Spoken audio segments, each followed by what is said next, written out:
Biden administration needs to take the handcuffs off our energy producers. We can produce a lot more oil and gas. We do it with the best environmental stewardship in the world. But the Biden administration needs to take off the handcuffs.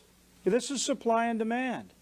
Look, less than 2 years ago, we were producing about 13 million barrels a day. Now we're down to about 11.5 million barrels a day. That's less supply because of the Biden administration's energy policies. My state alone, North Dakota, we were producing 1.5 million barrels a day. We're down to 1.1 million barrels a day. It's because of the energy policy of the Biden administration. You can't bring a restrictive energy policy that reduces supply and expect to get some relief in terms of prices at the pump or the availability of energy in this country, or even our ability to help our friends and allies in Europe as we're trying to help Ukraine as they face this horrible invasion by Russia. This makes no sense. How can the Biden administration tell the people of America they're trying to solve the problem when they are the problem?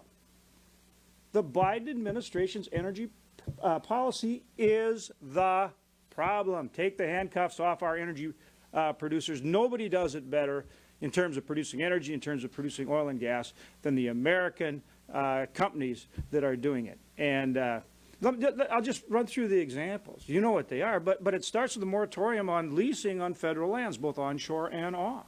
And then the Biden administration says, well, no, they have these leases. Well, sure, but if you hold the lease up with regulation and court challenges, they can't produce them, can they? And that's exactly what they're doing. And they're slowing down permitting across the board with all these regulations and restrictions. And then they hold up our ability to move oil and gas around the country by holding up pipelines. 2015, I introduced S1. It was a bill to approve the Keystone XL pipeline. We passed it through the Senate. We passed it through the House. President Obama vetoed it.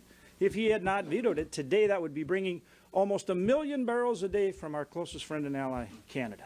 That's 830,000 barrels a day we don't have because of that energy policy. It's that simple, and they continue to do it. They're blocking our ability to move natural. We have stranded natural gas in our state, maybe in Oklahoma and these other states too. We can't get our gas to market because we can't get the permits for the gathering systems and the pipelines to move the product to market, let alone getting it to our allies. And we need LNG facilities to get it to our European allies so we can continue to cut off the Russian war machine. The way you cut off the Russian war machine is you cut off their ability to sell energy.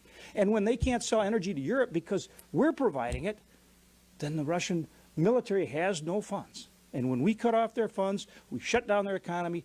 That's how we cripple their military and help our friends and allies in Europe and help Ukraine. It's as simple as this is not a complicated thing. It's simple. It's supply and demand. And the Biden administration needs to quit telling the American people that they're trying to help when they are the problem. How do you put forward a budget with $2.5 trillion in taxes, a lot of those taxes on our energy producers? What signal does that send?